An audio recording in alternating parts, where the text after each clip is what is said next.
സകലത്തിന്റെയും സൃഷ്ടാവും പിതാവുമായ ദൈവത്തിന്റെയും കർത്താവായ യേശുക്രിസ്തുവിന്റെയും നാമത്തിൽ ഏവർക്കും സ്നേഹവന്ദനം.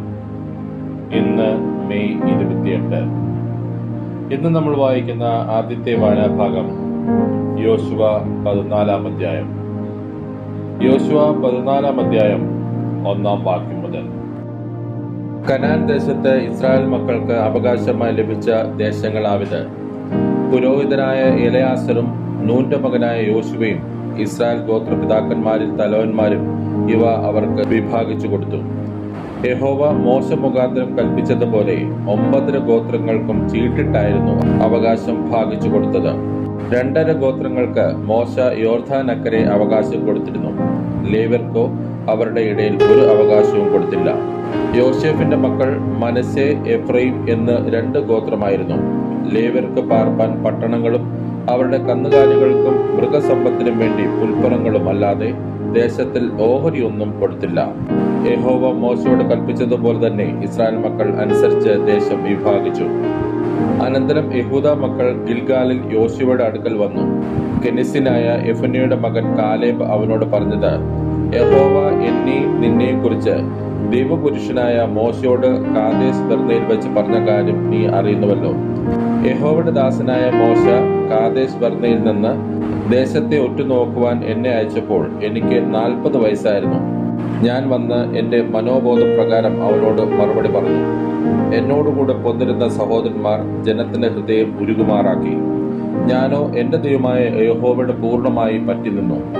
നീ എന്റെ ദൈവമായ യഹോവയുടെ പൂർണ്ണമായി പറ്റി നിന്നതുകൊണ്ട് നീ കാൽവച്ച ദേശം നിനക്കും നിന്റെ മക്കൾക്കും എന്നേക്കും അവകാശമായിരിക്കും എന്ന് മോശ അന്ന് സത്യം ചെയ്തു പറഞ്ഞു. മരുഭൂമിയിൽ സഞ്ചരിച്ച കാലത്ത് യഹോവ മോശയോട് ഈ വാക്ക് കൽപ്പിച്ചത് മുതൽ ഈ 45 സംവത്സരത്തോളം എന്നെ ഇതാ താൻ അരുളി ചെയ്തിരുന്നത് പോലെ ജീവനോടെ വെച്ചിരിക്കുന്നു. ഇപ്പോൾ എനിക്ക് 85 വയസ്സായി. മോശ എന്നെ അയച്ച നാളിലെ പോലെ ഇന്നും എനിക്ക് ആരോഗ്യമുണ്ട്. പടവെട്ടുവാനും പോവുകയും വരികയും ചെയ്യുവാനും എന്റെ ആരോഗ്യം അന്നത്തെ പോലെ തന്നെ ഇന്നും ഇരിക്കുന്നു. ആകയാൽ യഹോവ അന്ന് കൽപ്പിച്ച ഈ മല ഇപ്പോൾ എനിക്ക് തരിക. അനാക്യർ അവിടെ ഉണ്ടെന്നും പട്ടണങ്ങൾ വലിപ്പവും ഉറപ്പും ഉള്ളവ എന്നും നീ അന്ന് കേട്ടിട്ടുണ്ടല്ലോ. യഹോവ എന്നോടുകൂടെ ഉണ്ടെങ്കിൽ താൻ അരുളി ചെയ്തതുപോലെ ഞാൻ അവരെ ഓടിച്ചു കളയും. അപ്പോൾ യോശുവ അവനെ അനുഗ്രഹിച്ചു. ഹെബ്രോൻ മല യെഫുന്നെയുടെ മകൻ കാലേബിന് അവകാശമായി കൊടുത്തു. അങ്ങനെ ഹെബ്രോൻ ഇന്നുവരെ കെനിസ്യനായ യെഫുന്നെയുടെ മകൻ കാലേബിന് അവകാശമായിരിക്കുന്നു. അവൻ ഇസ്രായേലിന്റെ ദൈവമായ യഹോവയെ പൂർണ്ണമായി പറ്റി നിന്നതുകൊണ്ട് തന്നെ. ഹെബ്രോന് പണ്ട് കിര്യത്ത് അർബ എന്ന് പേരായിരുന്നു. അർബ എന്നവൻ അനാക്കരിൽ വെച്ച് അതിമഹാൻ ആയിരുന്നു. അങ്ങനെ യുദ്ധം തീർന്ന് ദേശത്തിന് സ്വസ്ഥത വന്നു. ഇന്നും നമ്മൾ വായിക്കുന്ന രണ്ടാമത്തെ വായനാഭാഗം യെശയ്യാ പ്രവാചകന്റെ പുസ്തകം 19 അധ്യായം. യെശയ്യാ പ്രവാചകന്റെ പുസ്തകം 19 അധ്യായം 1 വാക്യം മുതൽ. മിസ്രൈമിനെ കുറിച്ചുള്ള പ്രവാചകം. യഹോവ വേഗതയുള്ള ഒരു മേഘത്തെ വാഹനമാക്കി മിസ്രൈമിലേക്ക് വരുന്നു. അപ്പോൾ മിസ്രൈമിലെ മിഥ്യാമൂർത്തികൾ അവന്റെ സന്നിധിയിങ്കൽ നടുങ്ങുകയും മിസ്രൈമിന്റെ ഹൃദയം അതിന്റെ ഉള്ളിൽ ഉരുകുകയും ചെയ്തു. ഞാൻ മിസ്രൈമ്യരോട് കലഹിപ്പിക്കും. അവർ ഓരോരുത്തൻ താന്താന്റെ സഹോദരനോടും ഓരോരുത്തൻ താന്താന്റെ കൂട്ടുകാരനോടും പട്ടണം പട്ടണത്തോടും രാജ്യം രാജ്യത്തോടും യുദ്ധം ചെയ്യും. മിസ്രൈമിന്റെ ചൈതന്യം അതിന്റെ ഉള്ളിൽ ഒഴിഞ്ഞു പോകും. ഞാൻ അതിന്റെ ആലോചനയെ നശിപ്പിക്കും. അപ്പോൾ അവർ മിഥ്യാമൂർത്തികളോടും മന്ത്രവാദികളോടും വെളിച്ചപ്പാടന്മാരോടും ലക്ഷണം പറയുന്നവരോടും അരുളപ്പാട് ചോദിക്കും. ഞാൻ മിസ്രൈമ്യരെ ഒരു ക്രൂര യജമാനന്റെ കയ്യിൽ ഏൽപ്പിക്കും.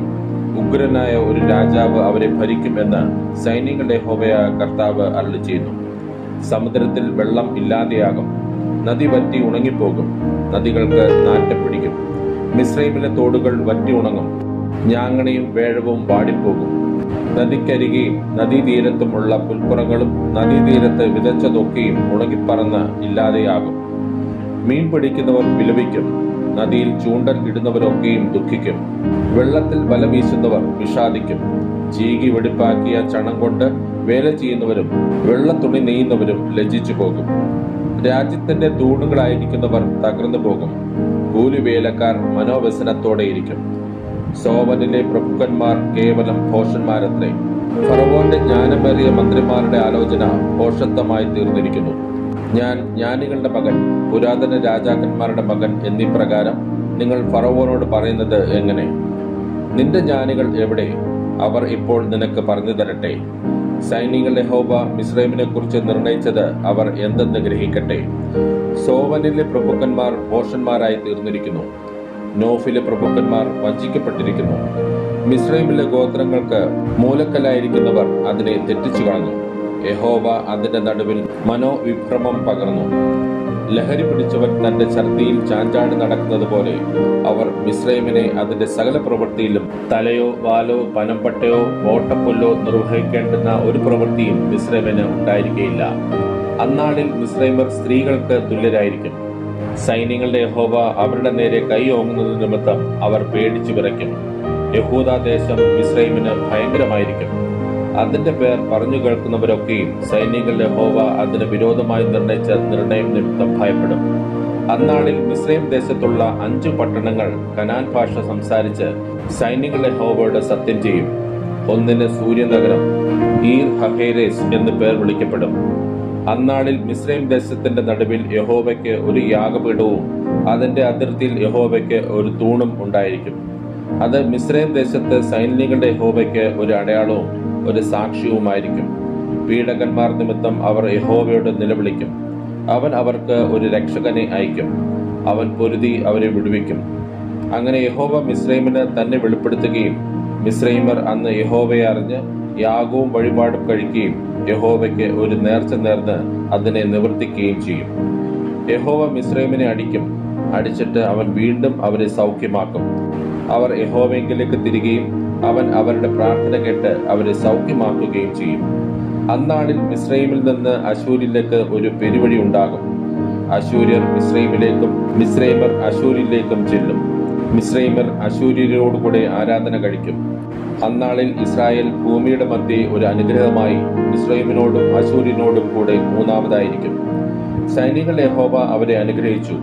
എന്റെ ജനമായ മിസ്രൈമും എന്റെ കൈകളുടെ പ്രവൃത്തിയായ അശൂരും എന്റെ അവകാശമായ ഇസ്രായേലും അനുഗ്രഹിക്കപ്പെടുമാറാകട്ടെ എന്ന് അരുളി ചെയ്യും. ഇന്ന് നമ്മൾ വായിക്കുന്ന മൂന്നാമത്തെ വായനാഭാഗം അപ്പോസ്തലനായ പൗലോസ് തീത്തോസിന് എഴുതിയ ലേഖനം 1, 2, 3 അധ്യായങ്ങൾ. അപ്പോസ്തലനായ പൗലോസ് തീത്തോസിന് എഴുതിയ ലേഖനം 1-ാം അധ്യായം 1-ാം വാക്യം മുതൽ. നമ്മുടെ രക്ഷിതാവ് ദൈവത്തിന്റെ കൽപ്പന പ്രകാരം എന്നെ ഭരമേൽപ്പിച്ച പ്രസംഗത്താൽ തക്ക സമയത്ത് തന്റെ വചനം വെളിപ്പെടുത്തിയ ഭോഷ്കില്ലാത്ത ദൈവം സകല കാലത്തിനു മുമ്പേ വാഗ്ദത്തം ചെയ്ത നിത്യജീവന്റെ പ്രത്യാശ ഹേതുവായി തന്റെ വൃതന്മാരുടെ വിശ്വാസത്തിനും ഭക്തിക്കനുസാരമായ സത്യത്തിന്റെ പരിജ്ഞാനത്തിനുമായി ദൈവത്തിന്റെ ദാസനും യേശുക്രിസ്തുവിന്റെ അപ്പോസ്തലനുമായ പൗലോസ് പൊതുവിശ്വാസത്തിൽ നിജപുത്രനായ തീത്തോസിന് എഴുതുന്നത്. പിതാവായ ദൈവത്തിങ്കിൽ നിന്നും നമ്മുടെ രക്ഷിതാവായ ക്രിസ്തുയേശുവിൽ നിന്നും നിനക്ക് കൃപയും സമാധാനവും ഉണ്ടാകട്ടെ. ഞാൻ ക്രേത്തിൽ നിന്നെ വിട്ടേച്ചു പോന്നത് ശേഷിച്ച കാര്യങ്ങളെ ക്രമത്തിലാക്കേണ്ടതിനും ഞാൻ നിന്നോട് ആജ്ഞാപിച്ചതുപോലെ പട്ടണം തോറും മൂപ്പന്മാരെ ആക്കി വെക്കേണ്ടതിനും തന്നെ. മൂപ്പൻ കുറ്റമില്ലാത്തവനും ഏക ഭാര്യയുള്ളവനും ദുർനടപ്പിന്റെ ശ്രുതിയോ അനുസരണക്കേടോ ഇല്ലാത്ത വിശ്വാസികളായ മക്കളുള്ളവനും ആയിരിക്കണം. അധ്യക്ഷൻ ദൈവത്തിന്റെ ഗൃഹവിചാരകനാകയാൽ അതിന്ദനായിരിക്കണം. തന്നിഷ്ടക്കാരനും കോപിയും മദ്യപ്രിയനും തല്ലുകാരനും ദുർലാഭമോഹിയും അരുത്. അതിഥിപ്രിയനും സൽഗുണപ്രിയനും സുബോധശീലനും നീതിമാനും നിർമ്മലനും ജിതേന്ദ്രിയനും ഭക്തിയോപദേശത്താൽ പ്രബോധിപ്പിക്കാനും വിരോധികൾക്ക് ബോധം വരുത്തുവാനും ശക്തനാകേണ്ടതിന് ഉപദേശപ്രകാരമുള്ള വിശ്വാസവചനം മുറുകെ പിടിക്കുന്നവനും ആയിരിക്കണം. വൃഥാവാചാലന്മാരും മനോവഞ്ചകന്മാരുമായി വഴങ്ങാത്തവരായ പലരും ഉണ്ടല്ലോ, വിശേഷാൽ പരിച്ഛേദനക്കാർ തന്നെ. അവരുടെ വായി അടയ്ക്കേണ്ടതാകുന്നു. അവർ ദുരാദായം വിചാരിച്ച് അരുതാത്തത് ഉപദേശിച്ചുകൊണ്ട് കുടുംബങ്ങളെ മുഴുവനും മറിച്ചു കളയുന്നു. ക്രേത്തർ സർവദാ അസത്യവാദികളും ദുഷ്ടജന്തുക്കളും മടിയന്മാരുമായ പെരുവയറന്മാരും അത്രേ എന്ന് അവരിൽ ഒരുവൻ അവരുടെ വിദ്വാൻ തന്നെ പറഞ്ഞിരിക്കുന്നു. ഈ സാക്ഷ്യം നേർ തന്നെ. അത് നിമിത്തം അവർ വിശ്വാസത്തിൽ ആരോഗ്യമുള്ളവരായി തീരേണ്ടതിനും യഹൂദ കഥകളെയും സത്യം വിട്ടകലുന്ന മനുഷ്യരുടെ കൽപ്പനകളെയും ശ്രദ്ധിക്കാതിരിക്കേണ്ടതിനും അവരെ കഠിനമായി ശാസിക്കാം. ശുദ്ധിയുള്ളവർക്ക് എല്ലാം ശുദ്ധം തന്നെ, എന്നാൽ മലിനന്മാർക്കും അവിശ്വാസികൾക്കും ഒന്നും ശുദ്ധമല്ല. അവരുടെ ചിത്തവും മനസാക്ഷിയും മലിനമായി തീർന്നിരിക്കുന്നു. അവർ ദൈവത്തെ അറിയുന്നു എന്ന് പറയുന്നുവെങ്കിലും പ്രവൃത്തികളാൽ അവനെ നിഷേധിക്കുന്നു. അവർ അറയ്ക്കത്തക്കവരും അനുസരണം കെട്ടവരും യാതൊരു നല്ല കാര്യത്തിനും കൊള്ളരുതാത്തവരുമാകുന്നു. അപ്പോസ്തലനായ പൗലോസ് തീത്തോസിന് എഴുതിയ ലേഖനം 2-ാം അധ്യായം 1-ാം വാക്യം മുതൽ. നീയോ പത്യോപദേശത്തിന് ചേർന്നത് പ്രസ്താവിക്ക. വൃദ്ധന്മാർ നിർബന്ധന്മാരും ഗൗരവവും സുബോധവുമുള്ളവരും വിശ്വാസത്തിലും സ്നേഹത്തിലും സഹിഷ്ണുതയിലും ആരോഗ്യമുള്ളവരും ആയിരിക്കണമെന്നും, വൃദ്ധന്മാരും അങ്ങനെ തന്നെ നടപ്പിൽ പവിത്രയോഗ്യന്മാരും ഏഷണി പറയാത്തവരും വീഞ്ഞിന് അടിമപ്പെടാത്തവരുമായിരിക്കണമെന്നും, ദൈവവചനം ദുഷിക്കപ്പെടാതിരിക്കേണ്ടതിന് യൗവനക്കാരത്തികളെ ഭർത്തൃപ്രിയരും പുത്രപ്രിയരുമായി സുബോധവും പാതിവൃത്യമുള്ളവരും വീട്ടുകാര്യം നോക്കുന്നവരും ദയയുള്ളവരും ഭർത്താക്കന്മാർക്ക് കീഴ്പ്പെടുന്നവരുമായിരിക്കാൻ ശീലിക്കേണ്ടതിന് നന്മ ഉപദേശിക്കുന്നവരായിരിക്കണം എന്നും പ്രബോധിപ്പിക്കാം. അവണ്ണം യൗവനക്കാരെയും സുബോധമുള്ളവരായിരിക്കാൻ പ്രബോധിപ്പിക്കാം. വിരോധി നമ്മെക്കൊണ്ട് ഒരു തിന്മയും പറവാൻ വകയില്ലാതെ ലജ്ജിക്കേണ്ടതിന് സകലത്തിനും നിന്നെ തന്നെ സൽപ്രവൃത്തികൾക്ക് മാതൃകയാക്കി കാണിക്കാം. ഉപദേശത്തിൽ നിർമ്മലതയും ഗൗരവവും ആക്ഷേപിച്ചുകൂടാത്ത പത്യവചനവും ഉള്ളവനായിരിക്കാം. ദാസന്മാർ നമ്മുടെ രക്ഷിതാവായ ദൈവത്തിന്റെ ഉപദേശത്തെ സകലത്തിലും അലങ്കേലിക്കേണ്ടതിന് യജമാനന്മാർക്ക് കീഴടങ്ങി സകല വിധത്തിലും പ്രസാദം വരുത്തുന്നവരും എതിർ പറയുകയോ വഞ്ചിച്ചെടുക്കുകയോ ചെയ്യാതെ സകലത്തിലും നല്ല വിശ്വസ്തത കാണിക്കുന്നവരായിരിക്കാൻ കൽപ്പിക്കാം. സകല മനുഷ്യർക്കും രക്ഷാകരമായ ദൈവകൃപ ഉദിച്ചുവല്ലോ. നാം ഭാഗ്യകരമായ പ്രത്യാശയ്ക്കായിട്ട് മഹാദൈവവും നമ്മുടെ രക്ഷിതാവായ യേശുക്രിസ്തുവിന്റെ തേജസ്സിന്റെ പ്രത്യക്ഷതയ്ക്കായിട്ടും കാത്തുകൊണ്ട് ഭക്തികേടും പ്രപഞ്ചമോഹങ്ങളും വർജിച്ചിട്ട് ഈ ലോകത്തിൽ സുബോധത്തോടും നീതിയോടും ദൈവഭക്തിയോടും കൂടെ ജീവിച്ചു പോരേണ്ടതിന് അത് നമ്മെ ശിക്ഷിച്ച് വളർത്തുന്നു.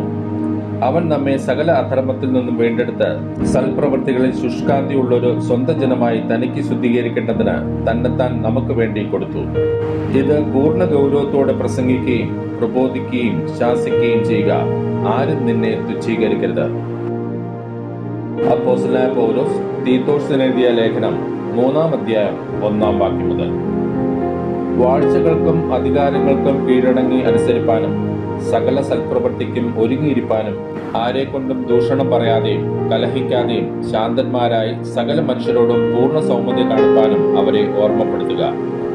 മുമ്പേ നാമും ബുദ്ധികെട്ടവരും അനുസരണമില്ലാത്തവരും വഴിതെറ്റി നടക്കുന്നവരും നാനാ മോഹങ്ങൾക്കും ഭോഗങ്ങൾക്കും അധീനരും ഈർഷ്യയിലും അസൂയയിലും കാലം കഴിക്കുന്നവരും ദ്വേഷിതരും അന്യോന്യം പകയ്ക്കുന്നവരും ആയിരുന്നുവല്ലോ. എന്നാൽ നമ്മുടെ രക്ഷിതാവായ ദൈവത്തിന്റെ ദയയും മനുഷ്യപ്രീതിയും ഉദിച്ചപ്പോൾ അവൻ നമ്മെ നാം ചെയ്ത നീതിപ്രവൃത്തികളാലല്ല തന്റെ കരുണപ്രകാരം അത്രേ രക്ഷിച്ചത്. നാം അവന്റെ കൃപയാൽ നീതീകരിക്കപ്പെട്ടിട്ട് പ്രത്യാശ പ്രകാരം നിത്യജീവന്റെ അവകാശികളായി തീരേണ്ടതിന് പുനർജനന സ്നാനം കൊണ്ടും നമ്മുടെ രക്ഷിതാവായ യേശുക്രിസ്തു മൂലം നമ്മുടെ മേൽ ധാരാളമായി പകർന്ന പരിശുദ്ധാത്മാവിന്റെ നവീകരണം കൊണ്ട് തന്നെ. ഈ വചനം വിശ്വാസയോഗ്യം. ദൈവത്തിൽ വിശ്വസിച്ചവർ സൽപ്രവൃത്തികളിൽ ഉത്സാഹികളായിരിക്കാൻ കരുതേണ്ടതിന് നീ ഇത് ഉറപ്പിച്ചു പറയണം എന്ന് ഞാൻ ഇച്ഛിക്കുന്നു. ഇത് ശുഭവും മനുഷ്യർക്ക് ഉപകാരവുമാകുന്നു. മൗഢ്യതർക്കവും വംശാവലികളും കലഹവും ന്യായപ്രമാണത്തെക്കുറിച്ചുള്ള വാദവും ഒഴിഞ്ഞു നിൽക്കാം. ഇവ നിഷ്പ്രയോജനവും വ്യർത്ഥവുമല്ലോ. സഭയിൽ ഭിന്നത വരുത്തുന്ന മനുഷ്യനോട് 1-2 വട്ടം ബുദ്ധി പറഞ്ഞ ശേഷം അവനെ ഒഴിക്കാം. ഇങ്ങനെയുള്ളവൻ വക്രബുദ്ധിയായി പാപം ചെയ്ത് തന്നെത്താൻ കുറ്റം വിധിച്ചിരിക്കുന്നു എന്ന് നിനക്ക് അറിയാമല്ലോ. ഞാൻ അർത്തേമാസിനെയോ തിഹിക്കോസിനെയോ അങ്ങോട്ട് അയക്കുമ്പോൾ നിക്കോപോലിസിൽ വന്ന് എന്നോട് ചേരുവാൻ ശ്രമിക്കാം. അവിടെ ഞാൻ ശീതകാലം കഴിപ്പാൻ നിശ്ചയിച്ചിരിക്കുന്നു. ന്യായശാസ്ത്രിയായ സെനാസിനും അപ്പൊല്ലോസിനും ഒരു മുട്ടും വരാതെ വണ്ണം ഉത്സാഹിച്ച് വഴിയാത്ര അയക്കാം. നമുക്കുള്ളവരും ഫലമില്ലാത്തവർ ആകാതെ അത്യാവശ്യ സംഗതികളിൽ സൽപ്രവൃത്തികൾക്ക് മുമ്പരായിരിക്കാൻ പഠിക്കട്ടെ. എന്നോടുകൂടെയുള്ളവർ എല്ലാവരും നിനക്ക് വന്ദനം ചൊല്ലുന്നു. ഞങ്ങളെ വിശ്വാസത്തിൽ സ്നേഹിക്കുന്നവർക്ക് വന്ദനം ചൊല്ലുക. കൃപ നിങ്ങളെല്ലാവരോടും കൂടെ ഇരിക്കുമാറാകട്ടെ. ഇന്ന് നമ്മൾ വായിച്ചു കേട്ട ഈ വേദഭാഗങ്ങളാൽ പിതാവായ ദൈവത്തിങ്കിൽ നിന്നും കർത്താവായ ക്രിസ്തുയേശുവിൽ നിന്നും ഏവർക്കും കൃപയും കനിവും സമാധാനവും ഉണ്ടാകട്ടെ. ആമേൻ.